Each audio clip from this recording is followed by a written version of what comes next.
Hey, what's going on, guys? Mike Glover, Fieldcraft Survival. You're on our channel, so obviously it's me.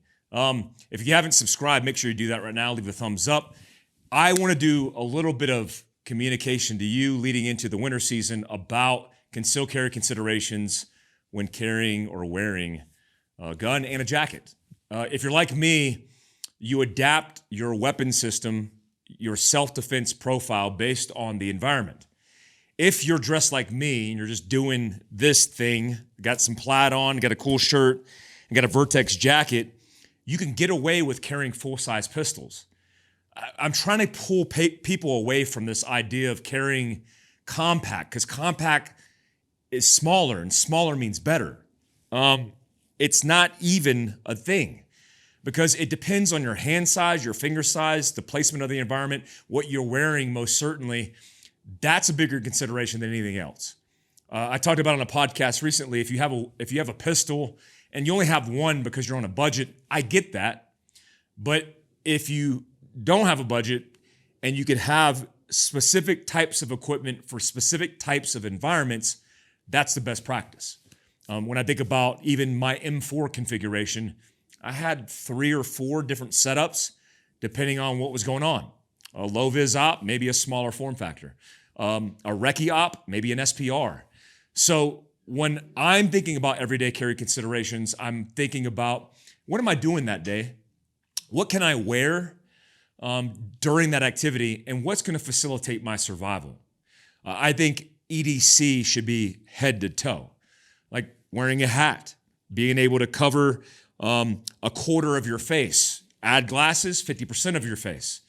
Getting away from recognition from CCTV or even people. When I think about my shoes, I'm wearing Solomon's right now. Why? Because I want to be able to shoot, move, and communicate. When I'm thinking about what I'm wearing as far as a jacket or just a shirt, if I'm wearing a t-shirt, I want an external carrying capability, and I want that capacity to be slung on me for ready access. So in this setup, I'm wearing a Vertex jacket. This is the Firebase. What I think is unique about this jacket, I've seen different segments of this, but Vertex does it the best, is this ability to reach inside of your waistline to be able to stage and prep. So in my everyday carry consideration classes, we teach about staging and prepping. If you're staging and prepping, it's because you're seeing behavioral indications of a threat and you're getting ahead of it offensively. Self-offense is a tactic. You don't always have to be defensive and reacting to everybody's action. You could set yourself up for success by being on the offensive, both in mindset and actual actions. Let me give you an example. If I hear somebody that's being loud, that fits outside the pattern. So that's not normal. So we cue into that. Well, most people's behavior is, I don't want to get involved. So then they don't get involved. Well, that thing that stood out, that spike in your spidey senses on the back of your neck that was outside of the pattern, could be the first indication that things are going to get to a tipping point where the catastrophe happens. Which means if you're proactive in your thinking, then you understand just blowing that off is not the best tactic. Maybe literally doing something is better. Let's say you're in the Denny's. I like Denny's. I like Theo Vaughn's description of Denny's, how it's disgusting. It's like the most disgusting place on the planet. But it's got good chow. Hash browns are off the hook. So let's say you're in the Denny's and you hear somebody yelling. Well, you could sit there and ignore it, not cue yourself into the conversation, what's going on, and leave your back turned to the threat. Or you can get up, kind of be inquisitive, but have standoff. Maybe you're protecting your family, so your family's behind you and you're the shield between your family and bad. You observe a domestic. The guy stands up and he's about to go violent. He's about to start beating and pummeling his spouse. As he goes to do that, you stage your position and position your body to potentially protect your family, but also protect the person who's getting assaulted. Now, do you want to draw a pistol and do that? I don't know if that's the case. But what are you going to do in that circumstance?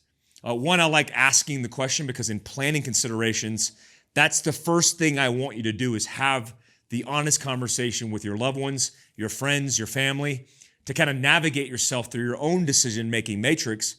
But let's say the person pulls out a gun. How are you going to be positioned? Are you going to have the jacket zipped up like this? And now you're sitting here and you're set up and you're like, that's how I'm going to be. So then when you have to react, you have to go to that pistol. Or are you going to undo your jacket? Kind of open yourself up a little bit. Are you going to put the keys to your vehicle inside of this pocket? Because when you do that and you throw it, it moves out of the way and delays the time that it flops back into your body. All those things are offensive advantages in staging. What I like about this jacket, for example, is when I talk about staging and I have access to my strong hand here. Well, if I had to draw this pistol, but I didn't want to give anybody the indication that things are changing, then I can have ready access to this without changing much up. Remember, all the cues that I do behaviorally are going to determine the desired or even the intended outcome.